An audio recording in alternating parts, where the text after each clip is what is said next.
gonna jump back into it. So like I was saying, what's your thoughts on the music industry? You know what I'm saying? Like it's like I said, this year 2020, man, has been a hell of a year. You know what I'm saying? Like what's your thoughts on the music industry? You know, I think music continues to evolve, you know, and I think it's evolving in the right direction. People are getting more creative. I was listening to last night Gunna's new album, okay. And Gunna's just messing with some dope ass producers that are on some like psychedelic type of beat vibes or something. It sounds incredible. Okay. Little Yachty too, he's doing some big things for productions, and a lot of other good artists like Little Skies and shit. You know, like, you know, they that's the wave, man. So salute to the new wave in hip hop. You know, I love y'all and I rock with the music. You know, it sounds really dope. Like Smoke Perp too, he's doing his thing. That's a Tampa boy, so we gotta show love to him. No, definitely. You know, Little Pump too, he's doing his thing. From Tampa as well. Yeah. Denzel Curry, salute Carol C. Word. We see local boys. Soul Flow boys that are popping. That's you know, like they crazy. It's good to see that. You know what I'm saying? Like hip hop and hip hop in general. You know what I'm saying? Like it has these young gunners coming up. You know what I mean? Like so, hip hop is going to be good for a while. You know what I'm saying? Like I was acting like, I'm not gonna lie. I used to be feeling like how the old heads used to feel, like, oh, you know what I'm saying, like these new artists are whack, you know what I'm saying, like you don't give them a chance, you know what I'm saying, like you sit down and listen to them and give them a second, you know what I mean, like you mess with it, you know what I mean. Like, but listen, with all due respect to the old heads, it's hard. You can't beat Biggie, Pac, or Jay-Z. You can't. Or Nas. No, you can't. Forget it. Or Mobb Deep. Right. So Styles P. So and the new generation knows that, so they're making their own new sound, their own new way, because they want to have their own uniqueness and their own identity, which I respect. Because that's what hip hop is about. It's about being authentic, being yourself, not trying to be or sound like somebody else. So the artists that I just mentioned, like Denzel, Smoke, Lil Pump, and them, you know, they got their own sound, their own thing, and they dope. And they rock it. So, but to the point, we got some in our sleeves. We're working on bringing back some of the OGs, underground OGs, and starting to spit and create a fan base for the OG culture, for the old heads. And then the movement, you know, that we want to do is to also connect with the new generation too, so old school meets new school type shit. So some exciting shit coming your way. 100%. So Delgotti, what projects do you have coming up in the future? You know what I'm saying? Like, what can we get some of the cultivators that's watching this and some of the new subscribers and people who would want to join this movement? What can we get them to be excited about? All right, well, that's coming in your maybe near future or in the upcoming future. Yeah, so for the short-term future, I'm currently working on getting a management deal with some big labels down here in South Florida that I'm, currently working on. I can't speak on it because nothing is in stone yet, but it will happen.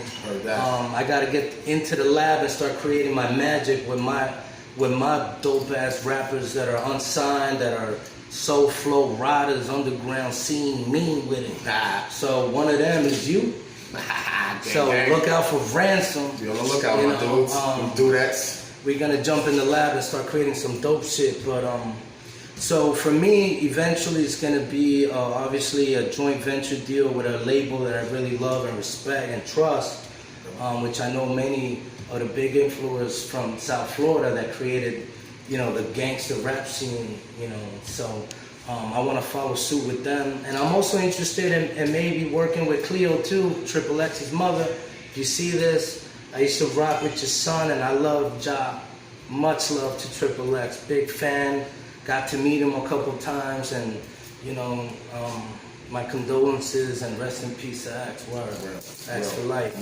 But Aside from that, I got 2 movie projects already that I've been casted for. Word. One's gonna be a horror movie, another one's gonna be a cartel movie. We was just talking about that. We was just talking about that. What how does it feel to be in a motion picture? You know what I'm saying? Like, what is that all about? Like, you talked about that you met famous actors and famous athletes. Sure. Are they more to the cuff when they're out and about, or are they just people? You know what I'm saying? Like, how is it like being in that realm?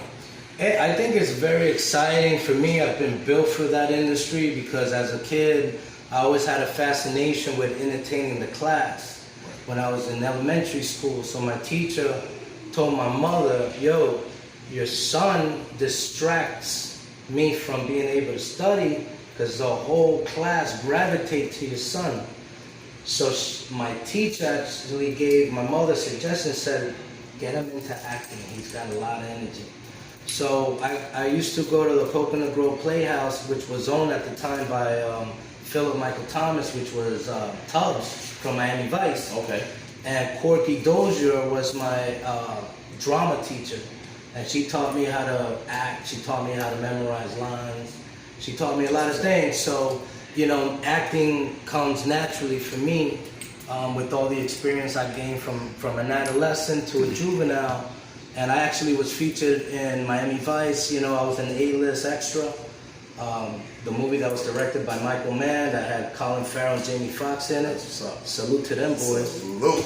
And it was a dope-ass experience. I was in the opening scene of the movie.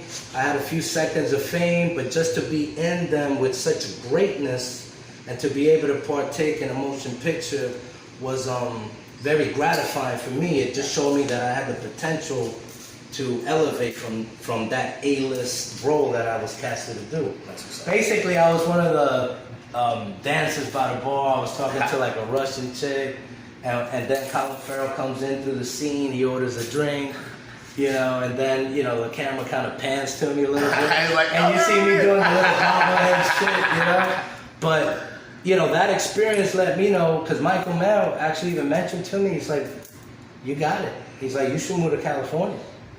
He's like, there's not really too much of a market here for big motion pictures, but respectfully, I disagree because a lot of motion pictures come here to film. Right.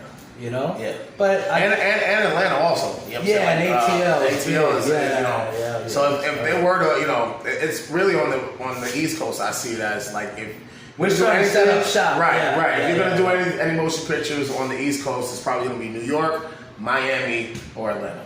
You know what I'm saying? Yeah, like that comedian that's real successful. I forget his name, but damn, my bad. But he does